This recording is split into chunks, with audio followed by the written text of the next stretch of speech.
Okay, I got my bee suit on. I'm going to do kind of three basic things here. I'm going to replace the water stuff. I'm going to take the lid off, and after I take that lid off, I'll show you once again the follower board, and I'm going to move that follower board back to give the bees a lot more room to build out their hive. Okay, before I light my smoker, I just wanted to show you the kind of the setup here. So in a top bar hive, you have essentially these bars, and you'll usually have a follower board, and it's basically a board that makes it so that the hive or the queen builds the hive in the front rather than kind of randomly putting it anywhere. But you really shouldn't need that follower board for very long because they build out that brood nest so quickly. So I'm going to light my smoker and we'll get started. Alright, I got my smoker lit, and it's just basically a small flame inside. You know, you get so much Texas dry stuff out here that, you know, starting this is really no effort. It's almost scary how easy it is to start. Because of that, I actually got myself a flagstone, and the flagstone, I'm just going to use it to set my smoker on. It's so dry here in Texas that, you know, you just got to be careful. So. Okay, so you go up the front, and we're just going to smoke the front a little bit. Just make sure I got smoke. There we go.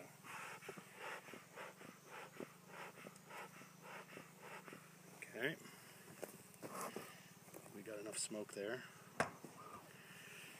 And then we're just going to open this baby up. I'll just start in the middle. No bees there. I think we're going to find fewer bees on this back portion because the sugar water is gone. There are still some bees there. Let me push this down so you can see down in. There are still a few bees where I had my sugar water. I'm going to go ahead and grab this sugar water. Okay, we'll set it out. I think we're done with that. Make sure there's no bees under it, so when you set it down, that's one of the biggest problems here. That's one of the reasons you use a smoker, by the way, is it tends to help. Now we've got propolis that's keeping this stand that I had this on. The bees will glue basically the whole hive together with this stuff called propolis, and that's what they've done with this little stand I put in. This was just basically a cutting board that I used to span the bottom. I'm going to grab some of these, just move them off for a minute.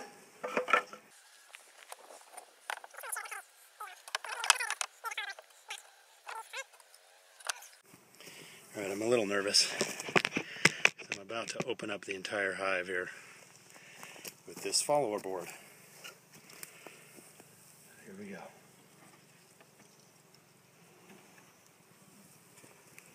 And there are the bees. Here's some on the follower board.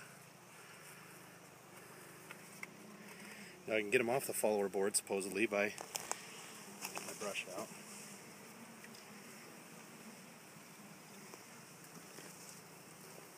I just don't want to squish any of these girls while I put this back in.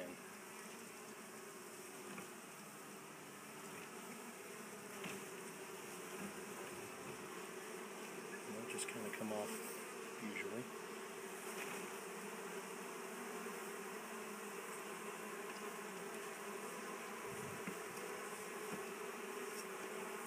Okay. Now let's take my brush, put it away.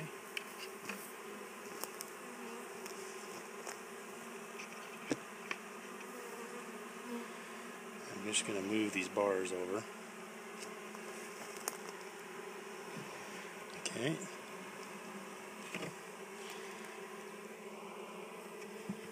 I'm going to go ahead and put this follower board in and move the camera a little bit. So now my follower board is literally flush with the back.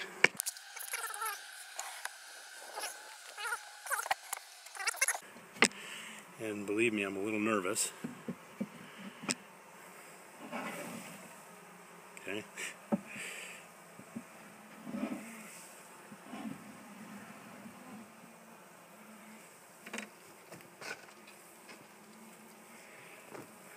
Let's take a quick look.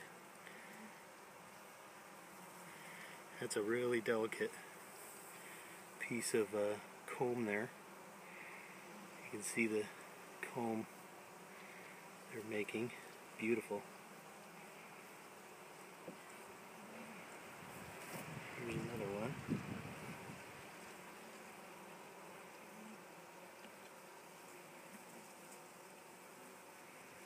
Beautiful. Beautiful comb. They're just little delicate pieces right now. These are great, great bees. Very quiet. Move some of these bars over.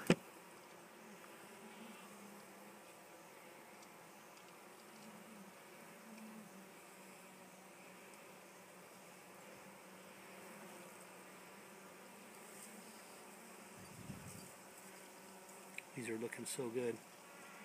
They've done really well. It's kind of hard to see, but I'll put you in there to see.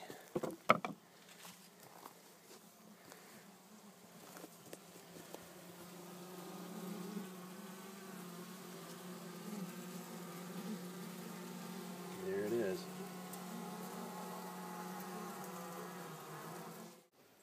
So I went ahead and refilled this thing and I put it on the flagstone. I think there's a raccoon that's coming in the middle of the night and pulling the rocks out. We've seen raccoon tracks around here, and water is just sort of a precious commodity, so it could be that I'll have to deal with that every time I come out to think of a good solution. But we're in good shape. Things are looking good. Bees are looking good.